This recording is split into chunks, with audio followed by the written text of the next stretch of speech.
ankasa ensamum ya shaka se bona say ya sha se FM free court ensensemmum na ebeto dwa e wo man Ghana mu am ene akyeye pa abisim eno no ebensunyane na owura bia ne din e de Richard Apia enka beto dwa kina papa yi otumi ekum mrantewa mienu e de wonum emu ba kokosie ni dem na ode ba konso ekwakwa sha fridge asemi akyeye pa ekopie mu okoto no ene ye kwabra ebi kura kiremu a owura yi sese tirimu ka no na adwen no nsisi sunti no esem ko hwe na adwen no hu ni sei anamo na otu ye na nikan no otu sa anamo na se sebe na adwen no na atoche manti otu sa anamo ne na court ekwatena asemi so ewo eye high court e won krabo premantem ewo gifo bosuma ye wom ne de toso adunu nan enfempem ye no ne adunu nsiemu na jagefo am kwatena asem so na kiremu sei owura ne din de Richard Apia yi watu anamo bia etia oman Ghana mrakram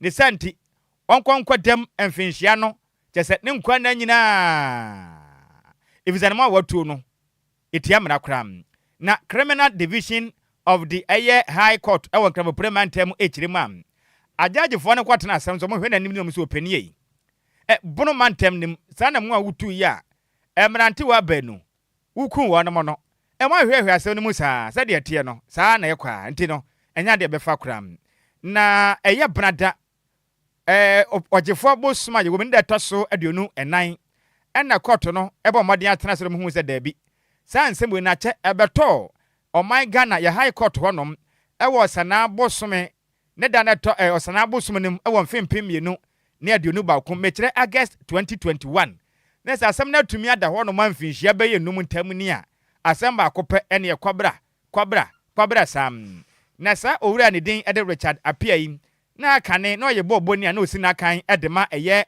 Okumapem FC hono no osi na kan na asem yi koto dwa sei okum amofra mienu baako na wanya mfinhia du mienu din ede Louis Agyemang Junior data sum mienu nso na no so wanya mfinhia du num a ono no dodoa efren Steven Sapon eye din na abofra eda no so na eno na court no ekirem sem emra asane beto odwapa mo beden akopie mu ewa bisima no be sunyane esa asem se na esem ko hwehwe abrante dem am koye a ne mpa so na ne mpa ase na abofra ba ko waku na wo hye honom eno wa chem ko hwe na fridge mu a ebe mo ba kon so na watwitwa na nam na ode ahye fridge mu na mo se opani na de na waye na kana kura kirem a emra ba ye se wonom ahwehwe mofra na mayira no na owura ne din de Richard Apia yi ono nso hwintedu akire ede ne ho aka saa de hye no mo bobra ehwehwe mofrei efizo aye ne ho se onim ho hwe ene ebi ntentese ne ehu ye yenko hwe de mekoya mpa ne yampa ene mofra mienu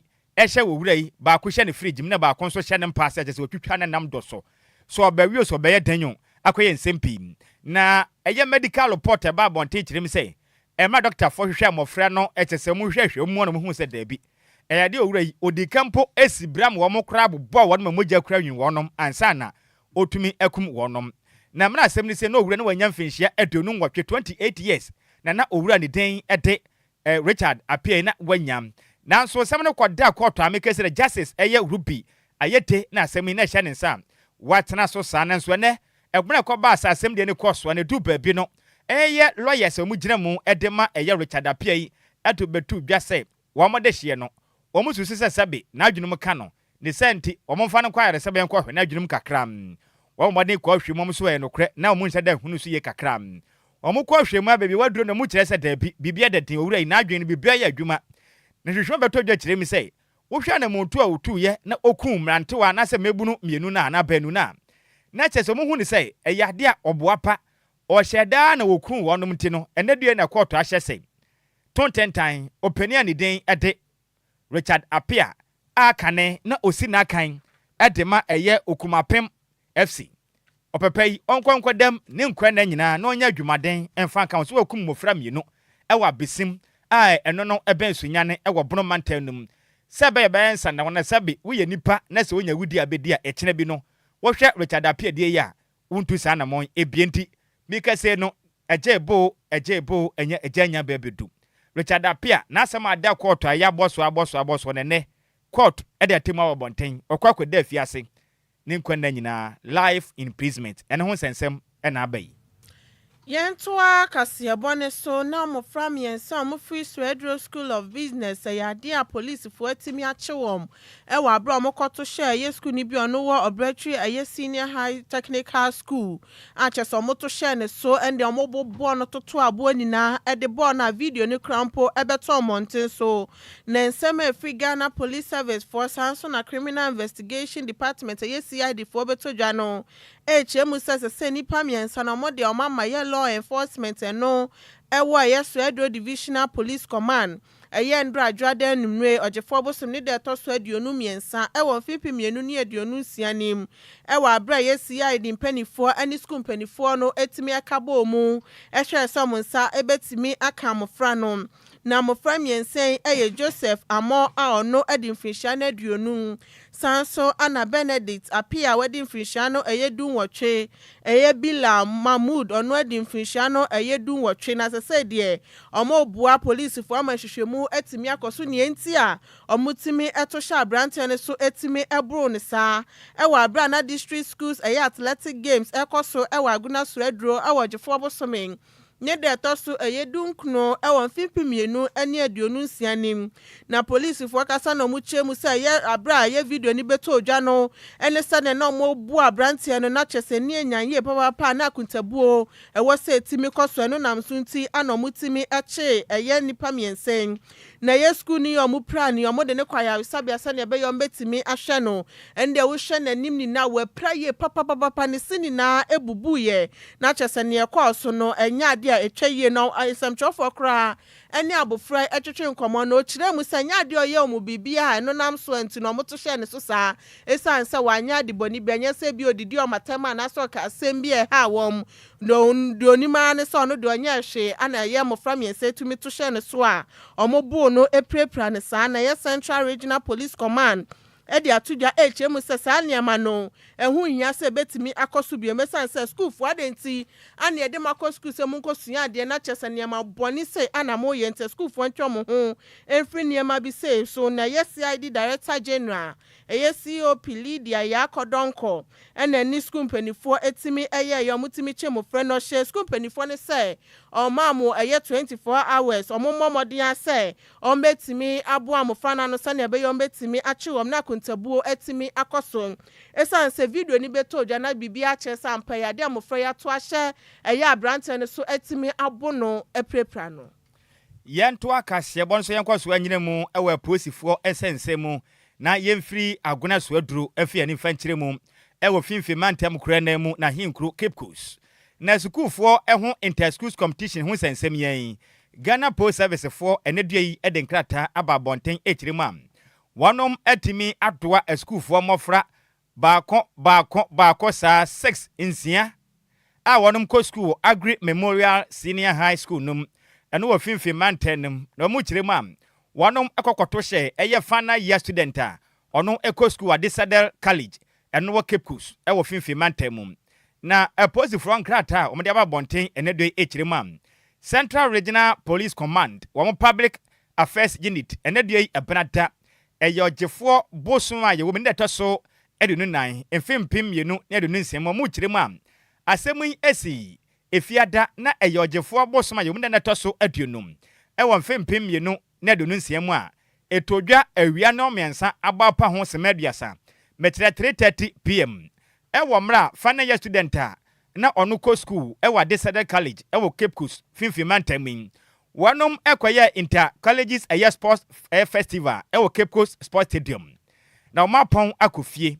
abofra yi a mekeso madinu ampamra preprane ede abetodwa eye Ransford owusu ansa na mu kire mi sa abofra yi onam ne ba bia na ofri campus a okofie nan fofo mienu nenam na oduru Pedu Junction eno hu nya se mofra mienu mu free eye Agri Memorial Senior High School num abaramo se krache ye fra wo san ye hwe wanim a uko school ewo Adisadel College enokra ko school oh yeah hodam ko school am so okay uko school ho se yesia agukansi na aka ho ene wuchiri ubedi pa me ya hwe hwa pa na ne omudi jaka abrante yeto na yankofo mienu je Nhyiraba Sammy tente otido mo kwakura mtopia etu efa agyan omudwane ye na no ena nam se Emerante we ya omna makoma kruinsia omkosu wo Agri Memorial Senior High School omho densene abrante ani dende Ransford owusu ansen omo bro no papa opedu janshi wona maka na to form tete an so papa nani asema na nya sem kuma na enka ne kirem so mo hwe ne sa wie ye pe no na abremu ani den ede Ransford owusu ansen okita iPhone ni bi 70 Pro Max emofrey nya sem kuma abemu oye fana year student ede ma a senior high school no okita iPhone 17 Pro Max ena osan kita sika bo 10,400 Ghana cedis ena manti we bo modern J ne phone ni free ne nsem na mo san je ne 1,004 ena mo san yi ne shoe ne mpabo ne kan na bo free wode ne 9 sa to form ko bo amane na eno ena nkra beto dwa kirem sei eba ne sa pe ena ne mrante wa na mo kan okobọ eposifu amane sa asem sei na asiem na no ena posifu do aduama na mkobọ eye Agri Memorial Senior High School penifo na amane sa na mo se mo manti wa bi atu ya omumfo ni wa ha na mo sei ntimu yi wa momfa no mayen no mbo modin epeja mofrei ede won ma police won ko pie mu okotokraba police station dakrona enumere nonson agba apa ho semaduasa e wo dakrona na police fo kirem sei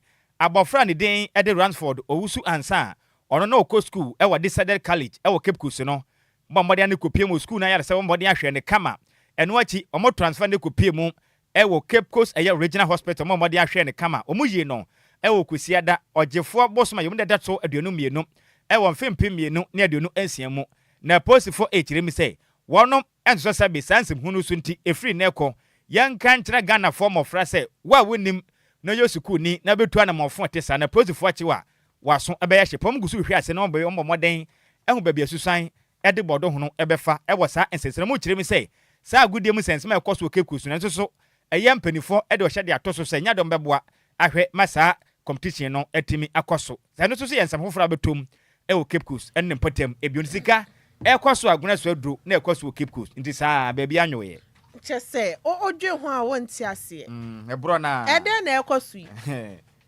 me wo fast no say ye new normal aba o man ene yesa dada na ya hwibi ne ya hwibi saa ebre ni nti yentu aso Yantua Kasiabone so na Minister for Transport Joseph Bukari Nikpe nsem atuja HM say ade anipa bebre na kase Kotoka International Airport na ban eba besesa no ade anode sikakase ana eba beto oman so no so be your how kase wo man mu no chema no kreba ko krampo enim no de nsemi tuja ewa bra aban ginesi betuja HM so mo besesa Kotoka International Airport edi akọ Accra International Airport nọdin semi edi tuja endra Adjoa Ojefo bosome ne de toso aduonu miensa ana Ministry of Transport chema sa Accra International Airport na enoa ana chese wo honom dada ana omosesa no edi Kotoka International Airport entese se no omopese omosesa no ensanfe nkọ Accra International Airport no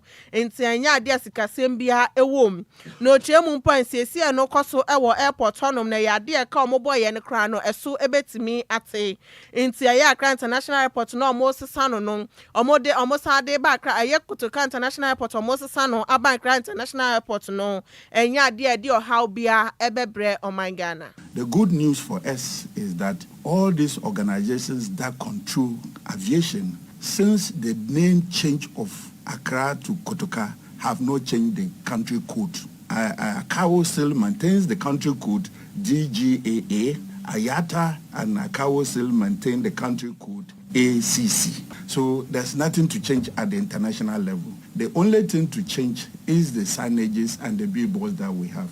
But Kotoka as a company, they already have the vendors who produce their letterheads on daily basis for them. So it's not a new contract. It's just a matter of Kotoka is now out. The same vendors who were doing their letterheads, their stamps, are the same companies to continue to now change. Just removal of Kotoka and it will be Accra. So what will be the cost there?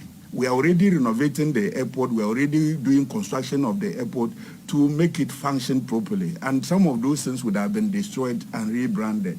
It's just the matter of the Kotoka out and the Accra in. So what will be the cost? Even though there will be some cost to it, but it is not that cost that somebody will care about. It is going to be a minimum because of the renovation. The costs involved will be very, very, very, very small as compared to other airports that you have to deal international, regional, and national.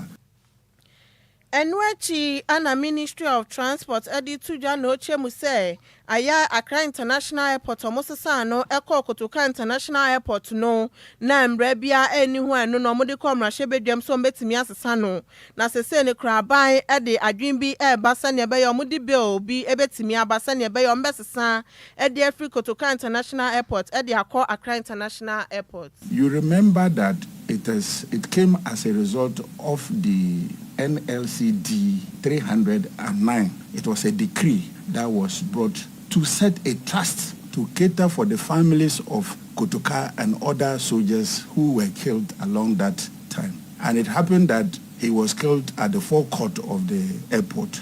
And so if you look at the decree, its intention was to set a trust to take care of the families of the soldiers who were killed. And so if you look within it, they decided to honor him by introducing or renaming the airport after him. But the purpose of the decree was to establish a trust. Now, there was no any legislature in Parliament to operationalize it. And so there is no anything in it for... Eniya uti ye Minister for Transport Joseph Bukari Nekpe.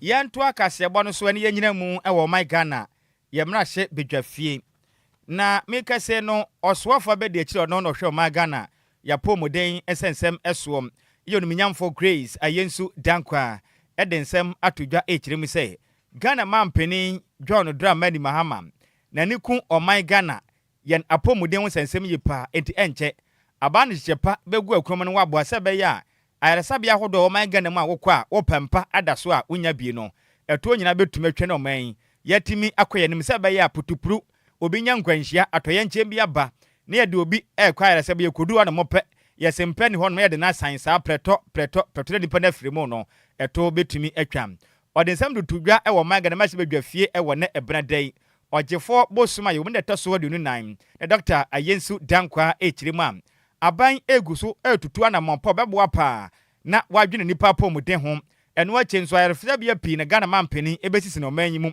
chip compounds ahodo na nhihye pi na ban nam kwanso ode pa omanya pomuden befa no tomapa efura enche bia na okirema yanka nkyira Ghana fo se oman Ghana mekese no wohwe mfidi ahodo a eyen ye doctors didi dwuma na dodo na ye dada nanso aban guso ye nhihye pa enche bia ne nyina no wombesa beka foforo oman Ghana jese mantem ahodo ne mensi nyina maboa ma yaresa etimi akonkan ede ama oman na de enti a ode nsa do tudwa ne nyina ne se owura bia ne wanya mfinhia no eduonu nkwa ne den ede Charles Amisa owura yi oye engineer oye adwuma ewoye Promisodo eye Ghana Limited na okwakwehia ne kwafirimu kwanwuro ewo Ojefo bosuma yo ne da na toso nsia ewo mram shenkanimi ko bo no wakwa menkoma cycle overpass ne hono mo wankra bupure mantai mu a owe ye wanyi na odi beka tente dwane koyem won pagya ne kopie mu ewo Kotoka won ne kopie mu ewo ye police hospital omo kire mu se mpani ho Accra Regional Hospital Rage omo kire mu mpani ho sanso na Kolebu Teaching Hospital mo kire mu mpani ho na so mo wura ehwere ne nkwanti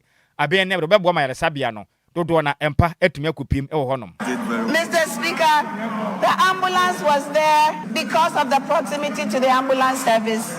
They got there on time and they did what was necessary. Mr. Speaker, the issue of no bed syndrome, unfortunately, is not a new issue. This issue has existed for so long, and unfortunately, we or the previous government was not able to fix it. Mr. Speaker, in this government, we will take a bold step. The John Dramani Mahama government is going to take a bold step to solve the problem of no bed syndrome. Mr. Speaker, we are going to retool the hospitals, starting from the CHIPS compound to the health centers, all the way up. DLFM 106.9. Ene bibia bekwa kama mapo muden wo sensem etimi akwankane ewo oman Ghana na eno achi na oniminyamfo to ne kasa so na ochirima o yamma Ghana fo nya nte yese adwumaden pa aban yi bɔ no enya semkuma na ade abaako odi hu ya opa ne se MPP amanye ko ebe so mo Ghana kofa agenda 111 project de ba mu sisi ayaresabia ochirima mfinhia nwotwe a MPP amanye ko ebedi o Ghana benwa kese yi suo no ayaresabia ba komponi ho no ma mutumi si wieye manimpa ekoda hoda sika twitwi dia o mahye ne kwane yade mu o ya pantempi aban no wonom abo o Ghana aburo yi pa titiru efa ya pomuden ensensem. Mr. Speaker, this was the previous government started the Agenda 111 project, Mr. Speaker. Agenda 111 at the end of 8 years, Mr. Speaker. There was not one single hospital.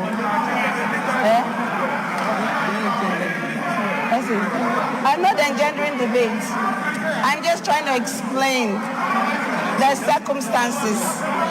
Mr. Speaker, Agenda 111. At the end of 8 years, Mr. Speaker, there was not one single hospital that was operational. Mr. Speaker, in fact, what we came to meet was multiple hospitals littered around the country, some of them at foundation level. There was not one hospital that a human being could walk in.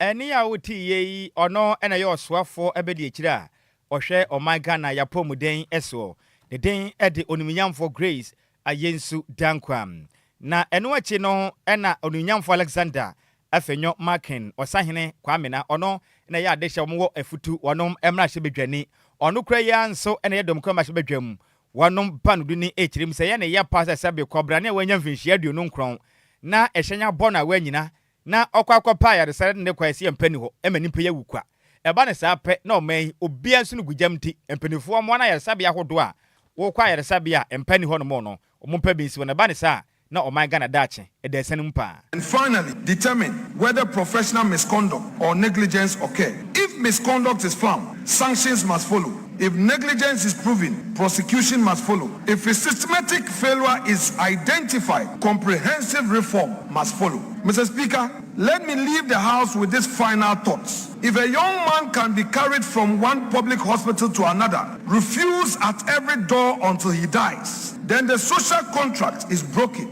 and none of us, I repeat, none of us is safe.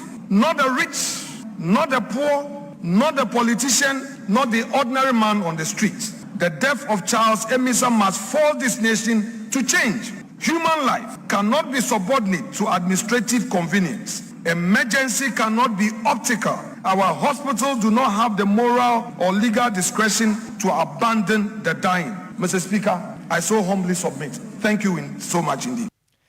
Any awuti ono na yedom kuma ma hye bedwam wonom banu tini onu kra ya nso na ye adehia wonom afutu wonom ma hye bedwane ne den edo niminyamfo Alexander afenyo kwamena osahen Markin.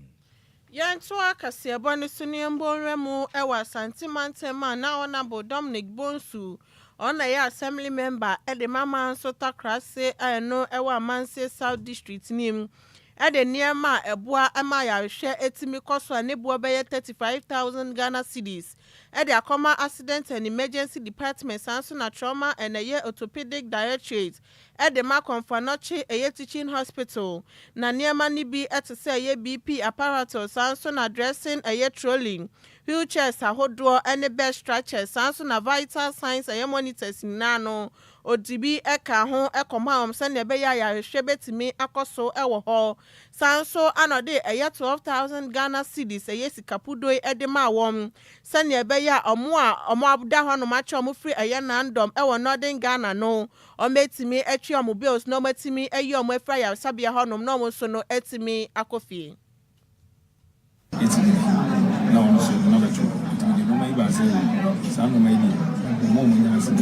DLFM 106.9.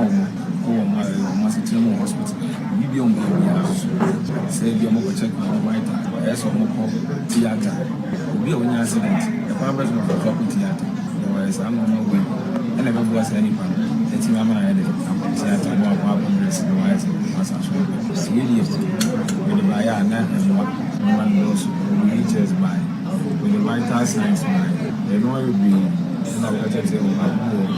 You just me for I had dancing. Now you know you're next details, man. With the vital signs, you know, you'll be in a better table. You just me for I had dancing. Now you know you're next. And yeah, would see a honorable Dominic Bonsua or no. And a assembly member at the Mama Sota Krase, Ewa Manse South District name. Nanuachi Anna Dr. Leeds Mike Ono and a head of orthopedic a directorate Ewa Ward C at the Ma accident and emergency unit. Eje Nhyiraba ano chese nenia so ye papa lemo mosanso esre so momo diano momboa wo mesan say ayasabia no ehiamoa. Bekosu the baboy family so separation the call theater near the number the inside the nasi be say under people so no number here Kenya academia ya say POP back na between yeah hospital the other so the problem Confano to this video, but you try say you making spaces kakade wo you try say the issue. You being as a man for some hospital, munya moche because Lumba hospital na doctor don they can depend na a man for the work a man for coming say ya munya moche you will say a person it's a munya and one moche so also we are man na ma we need to why you need that man.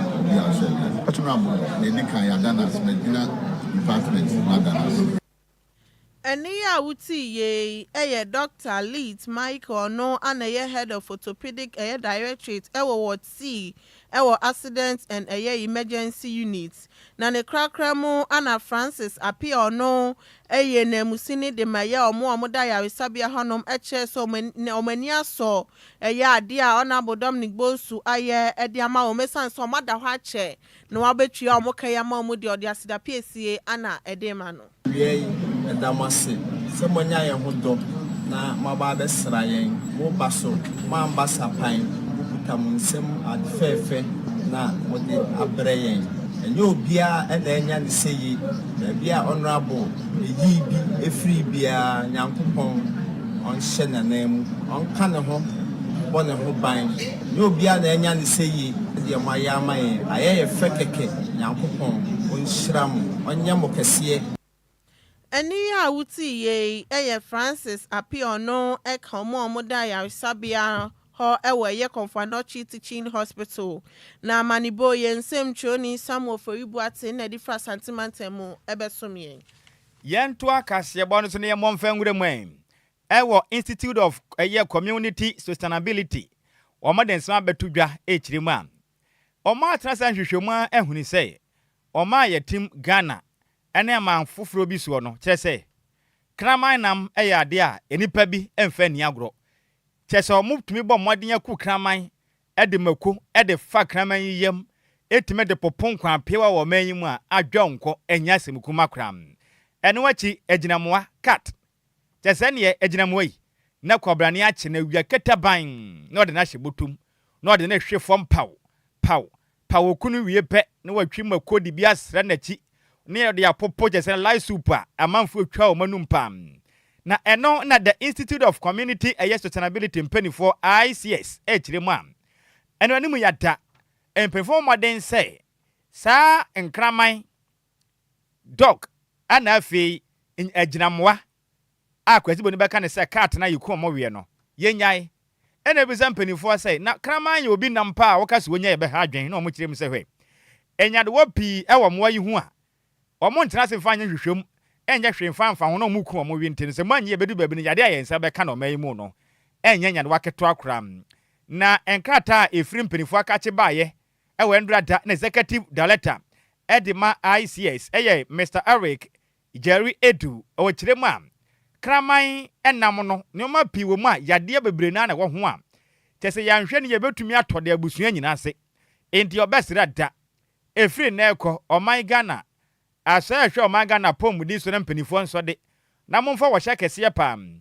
emfa ento enyinamwa ya wi wonom wo manyim ena afi nso kraman nam ene obete mepe kraman nam obiara di ma dance yese media memfa kraman nam fa ni agro o kirema emo akram efiri se yensa ka bi ne ya wi a nyadewa pii ne wo ma kyese na yemuto ya de kwala lampo ebi de akira se ye di agura ye de yankwa ebestu asane mu kyerem ya de bi kura ye fene se ye rabbis no enyina ka ho a ha adwen ye pam opani hi de adesre e de ato aso ehwe oman Ghana ya pomuden so womam ka biewom se womam modea nkọ oman Ghana mansini ne mem yahodo no modaguro na mo nka nkyere Ghana fo se kraman nam eya ade a wo wi a ebetumi akofa nyadewa de aba be ya pomuden ti obi antwe ne ho mfamfiri na afi nso nyina mo wanam no yenyawe na mo wase be ya nyadewa na o happy etum beto oman Ghana so kofi picture ba ku bi wo ho waja fato so na Ghana fo mehwe na kraman nam ma modea de maku afa ho in fact jonko yi me wafa se hwe Facebook no so hwe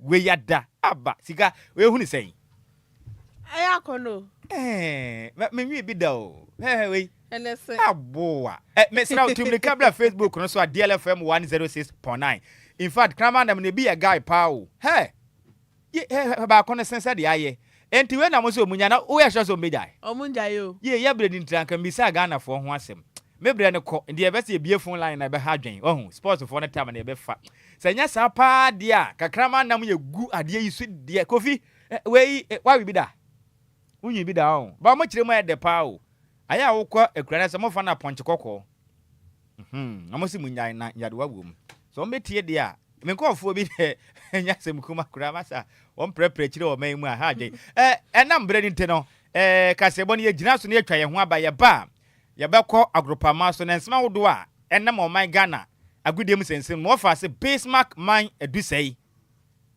man bizei watena se me wo fa se samje bakery for pialo no wa body nsem nam na ya basisi a ya wa fa yenko bisa ya wa fa se ensem na te sen obo modern akọ agropama so no wa fa atumi to watena Mon spring it off. Now if you samra back. As I said, you may do kunim. Born no my head. My shall go. Go. DL Power Sports on DLFM 106.9. DL Power Sports. DL Power Sports. Hello, my name is Emilia Probe. You're listening to DL Power Sports. The problem is that I think the referee is for them. The referee is for them. I remember I scored a goal. And after jubilating, they cancelled the goal. Why? Because it's for them.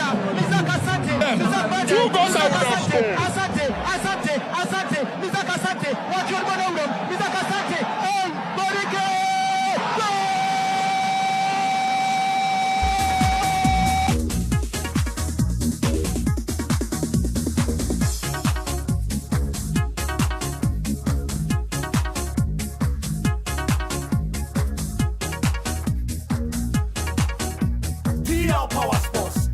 Power Sports. The one there. The show that devil.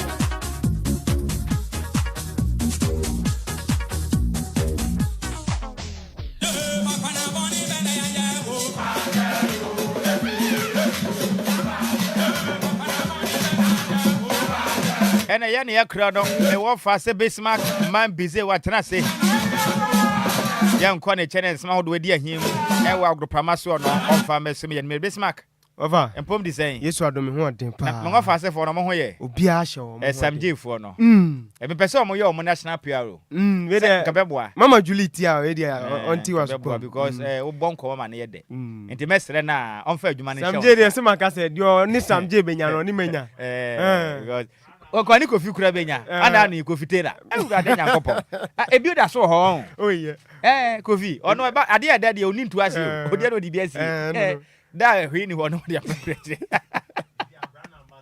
ezia kofi so ba bra ambassador ne wo Bismark ebre ntime nya o right abusia anwumre yem adwomo akwa ba kwanso nkoso kra mra dia 106.9 mega so emra so yede agude mu nsama be so mo dwuma di kase isue no eya anwume no nsia kase asujo anyina of Nhyiraba Kwadwo Sammy B ene ababa so no Adjoa Agyei Sikapa jemre wo mo de ade e kan sewe no anwume no nsia kase so awe no eya ade e kan se emra so Bismark Adusei man bi se mensuma jemre me de agude mu nsama so e be so mo na bibi bia konka asujo trans se dia makacho se dwuma ku ba koma no so ase abre no abre bia no eya Lumba super anwume dwuma de be na wudi me pato wadidi enso bɛn na wo no manomrei Lumba nsupa na make am for the amount dwumadie bia wodi bia no wobetimi abomade ama nsan so Lumba nsupa ni bi so na yɛ sɛ bibi bia so akwankan wama dam ya Agye da agudemu nsɛm no enso ɛbɛsoma sida PSN kɔma Mr. Kwame Afumi Ado Sports anso a ana Jesse Michael Awuno Disika Brantie Kenneth Tata ana fe kampono oboroma the Fant Englishman ani nyina temachi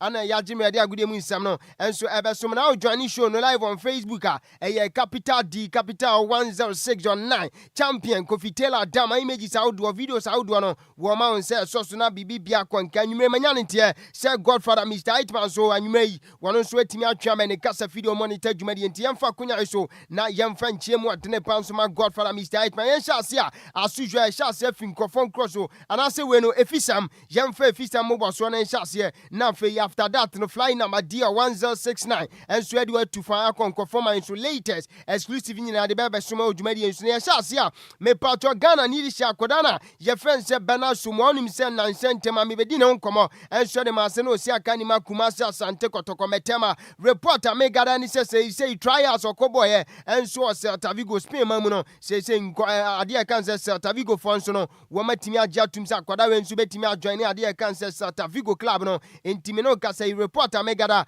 and say to ade kan se till 2030 enti 4 years a day nim de akwada na friend se bena sumwa wono so ebehwe ne wadi dwuma de ma Celta Vigo enso e was Spanish Premier La Liga ni yade nkomododo na so somo e wo dwuma de enso na bibi bia konka na nsentema ana panna friend se Abdul Karim Kabote Zito wono so Jai Kotoko dwuma de nto as head coach reporter megara no anwumei and say FC Ashanti Goromo Division 1 we no club we our boss reporter megada ne so penny we enso atimi e de trade ade kan se pen asim krata so enso age pen asensan ya de ma club ye friend say FC Ashanti Gold 040 reporter megada nwumei and say confirm ne say confirmation no and say openi friend say Abdul Karim Zito Kabode we no ye head coach enso de ma FC Ashanti Gold 04 and also a reporter megada nwumei ye de nyina so esumo dwumadi enso na nansente medi nkomo enso de ma say Black Starlight of Ghana when you under 17 team no me patron him say ade kan say April am kopiem enso our minor friends say Morocco when no under 17 AFCON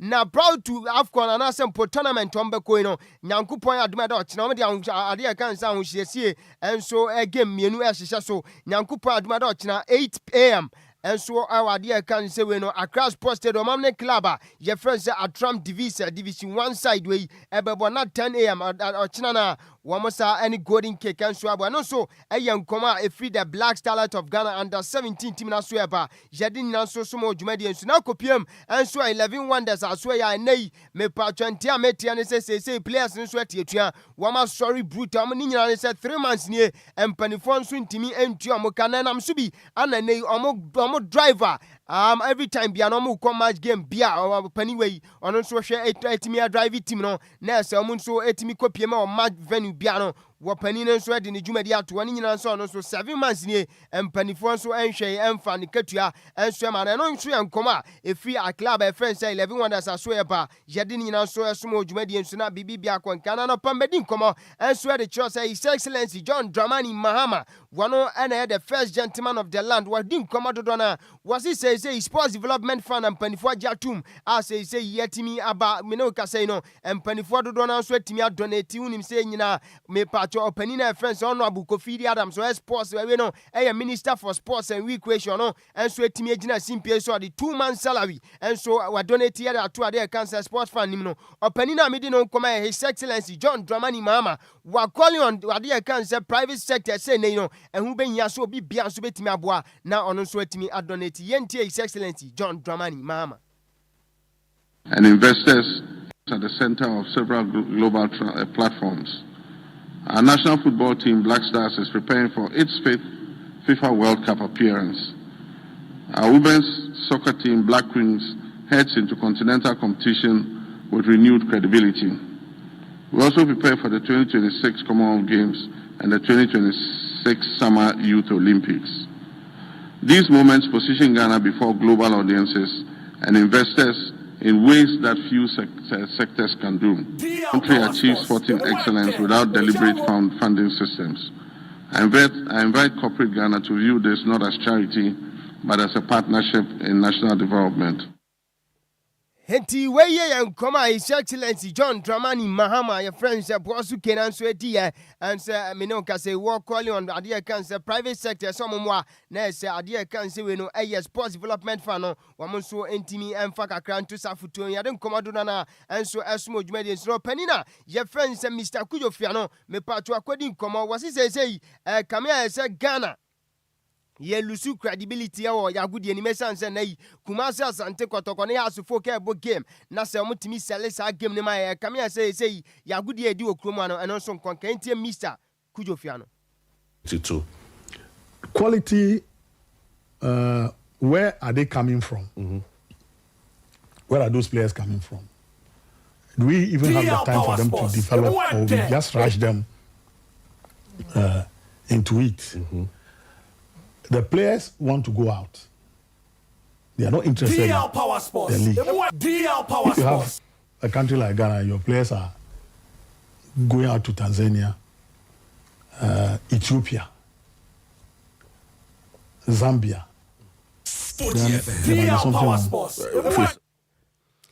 Henti weye yan koma Mr. Kwadwo Fiano enso edi ya di nyina so somo ewo dwumadi enso wa kasafa Ghana Premier League no eno nso yan koma akafi oba edi nyina so ma ewo dwumadi enso no to aso enso edi nkoma na nso ntemanim se opani na friends Mr. Keltedwen Simono Kraku enso akwadi nkoma sa na Black Stars budget edi ko World Cup no eba montia no boni bia nim na mom wo busa se eba ne sen enkwa na ade kan se government sectors no dodo na dwumadi bi omudi no omfa ade kan se budget ma montinti Black se budget ba bontia ni nyina mu no ono hu ni se boni bia o ma no pay me pacho pani e friend se Kwadwo Fiano enso edi nkoma aka fa wase na Black Stars budget e ba montia bibi bia enso ensesan yentie Kwadwo Fiano. The public purse will be touched. We've been promised accountability, transparency, and stuff. What is in there that we shouldn't know? We already know that our players take appearance fee of 100,000. We know that they take per diem. They take winning bonus. DL Power Sports. So if there's anything, it will be maybe the quantum. So why not? If FIFA cannot foot all the bills. Mr. Kwadwo Fiano ana odisa nkomo yasum ye di nyina soma wa dwumadi ensu no panina je friends Eric Alagi Dede wono former general manager Adema club je friends Accra Great Olympics oli gbogbo oli masi oli Rosalinda oli DLFM na pani we yakodi nkomo wasi say you wo hwe ni mu ana sempo no wan bese obey prophet of doom sabi sempo no wo be hye nkomhye bona na se akomhye tro biara ni nyina mu no wasi bet ade kan se afia na we no 20 years edi anim afi empinu ekosi afi aduasa no wase se bibia nsese on ya gudie ma Kumasi Asante Kotoko ene ya sofo kampo no me biggest club e okromu ano wom so betimi alusi ade kan se omo relevant yentie Mr. Eric Alagi Dede. I'm not going to be a prophet of doom, but even if we are not careful, clubs like Hearts of Oak and Asante Kotoko, maybe the next 20-30 years they may not be relevant. I'm being very honest with you because look, hitherto, it was a duopoly that we grew up knowing in Ghana. If Hearts is not winning the league, it's Asante Kotoko. Forget about the olden days when Ebusunya Dwarfs came in, managed to win the league, 11 wives, Azakes. Heti weyi Mr. Eric Alagi Dede ana de sansum weyi enso esum ye di nyina so esum odwumadi kase so no to aso enso edi nkoma akra wasi say clubs awdo am okromu ano kamia say ade kan say management structure no eno so mpempia nkwan kesa nso no waye adwuma enso club mu 1.5 year ni nyina mu no wantimi anhia board members bia emom na oni mom dindia na nso se obehia om in person na won say opani weyi ana yese yi wensu na yesi no wasi ebi ni wo yentie Mr. Eric Alagi Dede. Most of the clubs over here, even if we are to use our two biggest clubs, which is Hearts of Oak and Asante Kotoko, per the regulations that we use to run our football, all clubs at the Premier League level are supposed to have a board, a functional board. Are the boards of the various clubs actually functioning? DL Power Sports. DL Power Sports. Because they just put people there because it's a criteria that you are supposed to fulfill. No, Mr. Rikalagi dede na de sa sumo yi asum ye eno so so na ye begina na ye de fisa mo boso na ya kan ye nsaka anwuma nyina no ye de ebesia fly number D1069 e de konko funkro so ye twan wa basima. Lumba in Super Natural Mineral Water. Get a grip. That's super break. Lumba in Super Natural Mineral Water. Get a grip. That's super break. DL Power Sports on DLFM 106.9.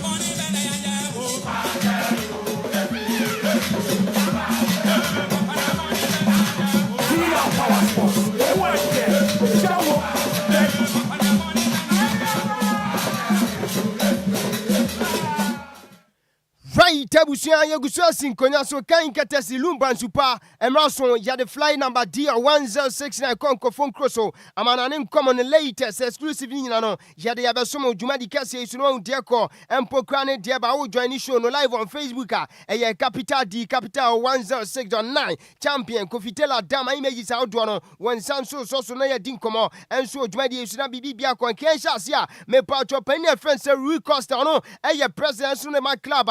Your friend said Benfica wadin komo wasi say akwadana your friend said Gianluca Prestiani no say baby obefabian kofosi we races esan say last week when him said Tuesday gamer and also told you UEFA Champions League say at the time of Benfica trafie and so a Stadio Dalus in Real Madrid boy no akwada we ni radia our penina and I say akwadana friend say Vini Junior so enya no kasakasa na sa no baba bi na we na enkofosu say akwadana your friend said Gianluca Prestiani one so timiki can be check Vini Junior Sempone Sebi, one of your monkey no penina, made no come air Roy Costa or a president, and so the Benfica team no was one, who's a quadano a racy simple, and someone confonso a catua quadana. Your friend said Gianluca Prisiani Hono was one gin to Mesa and say on Tessa quadano, one on Subetima Jetum Sempono Casa, says a quadano so catch him penny four, me patro more Benfica so on casa and assistance, what penina made no come a Roy Costa was sumo, or Muguswadi almost support and so the Quadana. Your friend said Gianluca Pistiani no enso yankoma akefu obayedi nyanso somo e wo dwumadi enso Lelin Joro e player de Manchester United say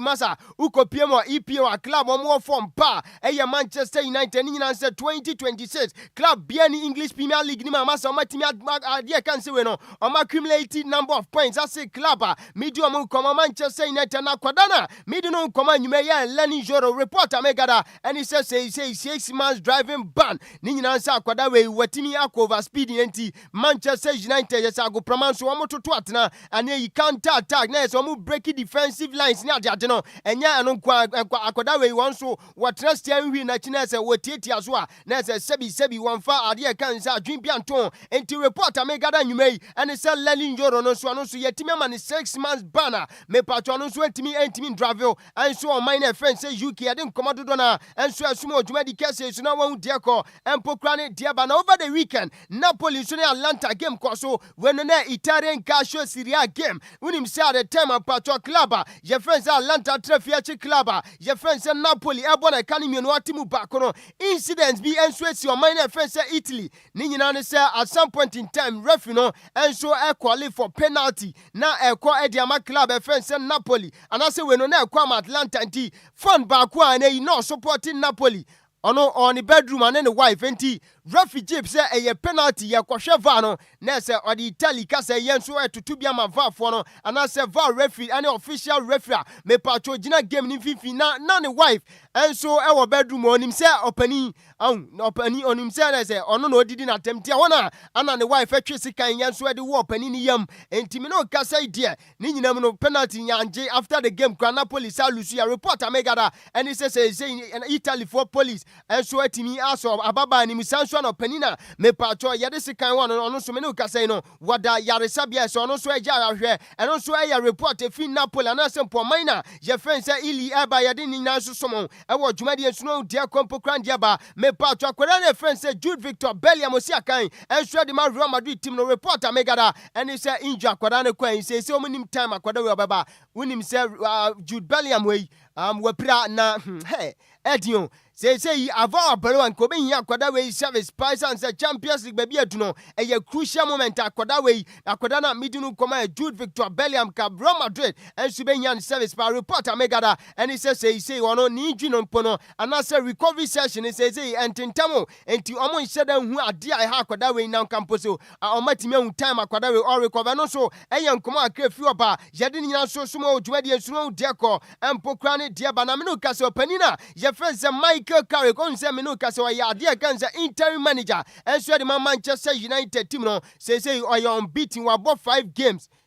Dabi weno wabo yes ade kan say 6 games. Wetimi win 5 about draw back with team bianso intimi no enti the likes of Arsenal mo abeje Man City mo abeje Fulham mo abeje Tottenham mo nyina do mo so Sanso na Everton over the weekend abeje ya club back pe ana ono so etimi outstanding Manchester United no crampo no wetimi ane ne board draw club friends say West Ham enti Michael Carrick masa wiawe young production united champion Kofitela oni mi din komo se nkebeya and company fonso for adwuma na ma opanina ye friends say Michael Carrick say who boss 6 games na say untimi lose game be a draw and I said the why ade kra we hia no one so team no abo Man U anase we no Arsenal mo je Manchester City mo je say Carrick no wo boy juma say 6 games so abo watimi have 12 goals and wa consider just 3 enti maza and I say wa consider 6 and wa keep clean sheet 3 enti Michael Carrick ne de juma oti and so the Manchester United say Man U fans no o ma convince them panifo be hwe na mo timi ade juma no so ma panina je fence Michael Carrick ade komodo do na so somo e wo juma de so medical said the year 2026 Simono me patro club bia nso ni ade kan say UK or English Premier League no club bia no a one so atimi accumulating number of points as say Manchester United me no ka say you see the year 2026 Simono Manchester United atimi enya ade kan say 18 points Arsenal another league ne so one ekita 16 and afa kwampo Man City 2026 one so atimi enya 16 ade kan say we no international DJ FIBA team no antiama P no one the club medium komo Chelsea the Blues almost etimi ekita 15 points and so ade kan say we no 2026 mu yede komodo do na so sumo odwuma de so akwadana ye fence Senen Lamen so a goalkeeper and so the Manchester United say need no Wunim say what the babrofuma a savans in Timasa champion Kofitela mutim no they say it's in the savans one in the savans enti who obi say Senen Lamen so and so either go post mu na say who bought 12 games nempo no who consider just 6 goals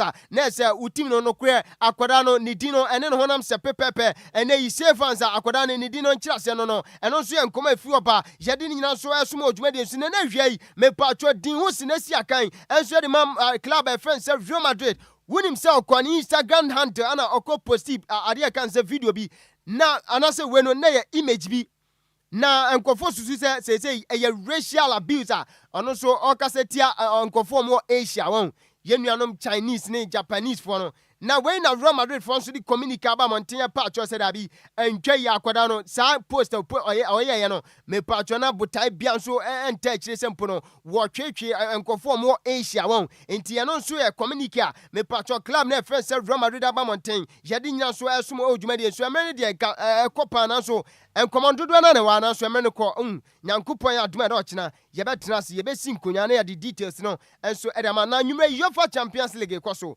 ukopiem enso ewo Wanda Metropolitano eho ana Atletico Madrid atrafie enso ne Club Brugge airborne na first half ni ba wie no Atletico ashabako akwada na ye friend say Alexander Soloff enya first goal no on the 23rd minute ana akwada na ye friend say Joao Odones enso etimi etika na edema club your friends say Club Brugge intimi no ka say de okopiem enso Wanda Metropolitano Atletico Madrid 1 and Club Brugge 1 we no e second leg enti on aggregate no obi anso etimi ahye 4-4 eni de akire game no de beto from bia no nyankopon adoma de ochina etina say on morning show and da so mo bia dwuma de nso a ye di nyina nso ebeso na me sorry no memfase the PSC anase nchiemu oden pa enko ema Sam J Bekwi na dwi manya ntie say Mama Julie ene Mr Samuel ohene afo ma biem brutal omuti adwumadi nti anwumai yemfa akonya yesina say yencha Mama Julie enso ene Mr Samuel ohene afo enti no sanso na okopiem odome nso a Frankie Jeb Clothing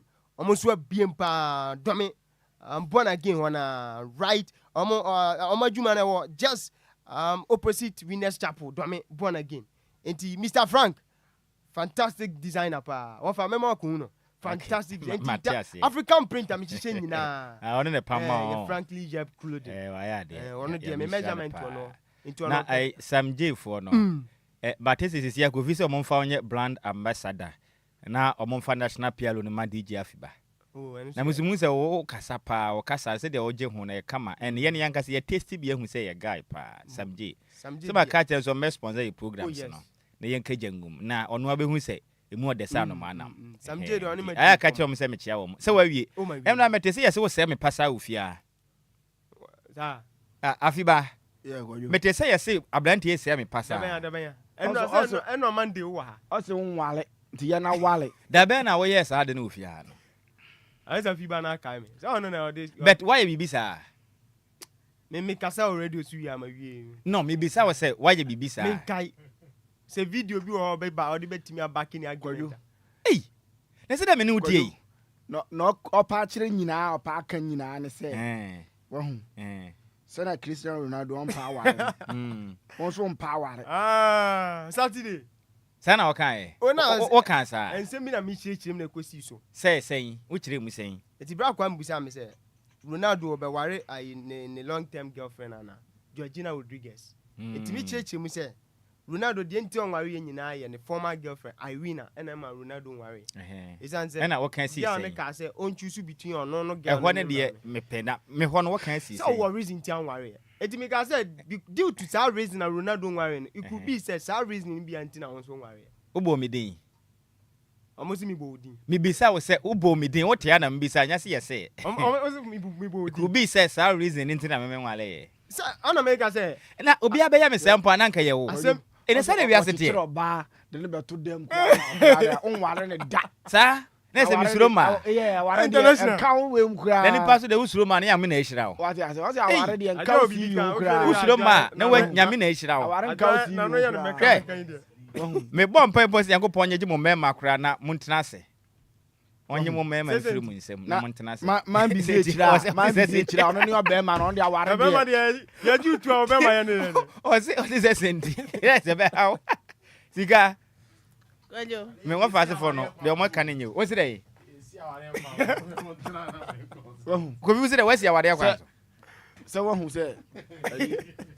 Ba ko wo fa se ba ko no wo fa se ba ko se ba ko no wo fa se ba ko no ntimi mo ni din se officer na on ti se ye ko yanim officer o se den o se officer mesro officer man officer one se guy's wife officer yere wa bi sa nwum bi kura wa hanti ma ya no mes wa ha ma ka nwum yenu abom o se sa nwum na ya nyuma na ni ekohu pa first one wa pra nu ho ene dia de pa kwhye enti wo de me de ato ase mo de mbete mo pa mo de mo ye second mo hwe ade bi wa ha eye nwuma me wo fa ase na bi sai ni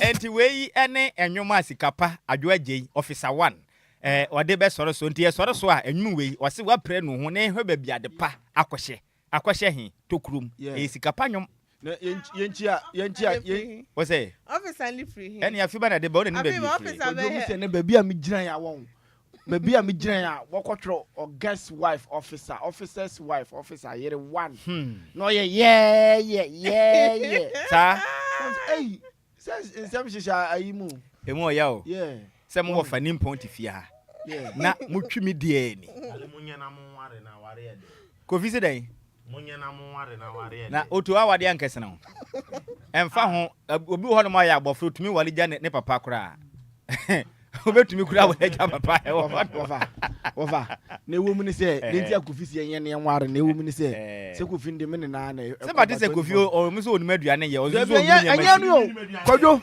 Kwadwo wo be sen koma yan yo body tell na yan ko yeta ma so 2 days yi me se wa to dom se tam kofi hi mesre nko ka me kai mesre wada nko fa se ma okoto dom we kofi tu ono odwene ne ho aha ono ade tu ono nyene no ko ka me ye fe na mpa ben ono odwene ne ho adwene no via na ya bonu tu afuro ade tu ono nyene no ko ka me kai but yes it's the same ye ni asem ya ka kire Bismark nti o de ma minti a baby girl gift ata o wa himfa yeah ma minti ano say waji so when you be tema Bismark also we friend say baby girl gift ata when you be what tema nti me na me tia na man yes wachi nti ma me tia baby girl gift ata no ofa bi me se dia fi ba sa no me tema mi ko order. Okay. Gift ata no ye wona wo chia no no. There be say me tia ma me bra. Or the moral support ba. Okay. Ha, no no ye executive producer or produce Bismark abro ba be sports and you mean Mesra wa efie nya sa o mesra wa ko ka mekaunia. Nti ayesa no, won say ayesa no, okotema ba ko bai na. Ni aya na ni refi. Nti am pese am kai no. Emom. Ha, o ka Bismark anka hwe Bismark o fia do. Yeah, do say. Ene omu chia de na What's over Chiana? Mammy chia film condoms winning. Yada. Me say so be ka Ada from am from see. Say afiba wa wie. Ma wie na baby girl gift ata no ho de ne ho ne ye me de. Mate. What you say? Etenyom na sikapa bi sa de bebo am no nso. Yeah. Owo yinfa tema hen. There be onu no ni temu. Ono way. Ono no around. Ono no location no we yenga gift ata. Yeah, baby girl gift ata. Eno so betumi awo Madina mpotemu. Aha, ono location we na Madina de ne se ne nipa. Iti temade no say. Ay temo bayi. Afiba manyu mic na mfima. Betumi akọfa temama. Afiba se dey. Temo bayi. Dem once ono so wale bo ono be wale. Wo hu, no be ware de obe wale mienu. Iti bi chechire ma kwoti se Bismark be so obe ware mienu dia. Ene yenchia baby girl gift ata.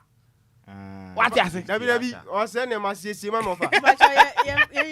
Ada fodom ye tam na so apa ho. Yes mo fa nche ye na afiba se ne tam na ode bo a wo so no. Ene wa ma ye bi a nsem yi ho no ma pese obeyi ne ho ano nti ene koba sa no. Enti mesre Bismark wo fi adoso pam. Enti motese Bismark a enya Bismark e bia do ye sports ana se di otwida de Lumba ka omodoso ye Bismark ba ko otwi ye ka ofia ha. Ono so ne ho betumi ana what do your sports enti wa modin or say Bismark asa enti ekire din enti kasebo no ye de asi mo fasi for won kasebo ne musemufo ne ya me belantwe ne se mo edi mi sanse na me am wo fasi champion tailor ebo no homode de ekopiem wo Facebook and if YouTube kasebo no wenya bi ehwe ye sanso ena DJ Zig Beach nchim kasa free from the man enumre akenka fo yem yenu edi ameje so yo wofa o se ade yo the one at Nhyiraba Kwadwo Sammy bi man ne ameje so ene water free jamene Adjoa Agyei Sikapa yes so ena Adjoa Agyei Sikapa nwuma wa bisa akwahye tokrom ena afi so wa pre no ho wo so the man adofo nyina yakra mo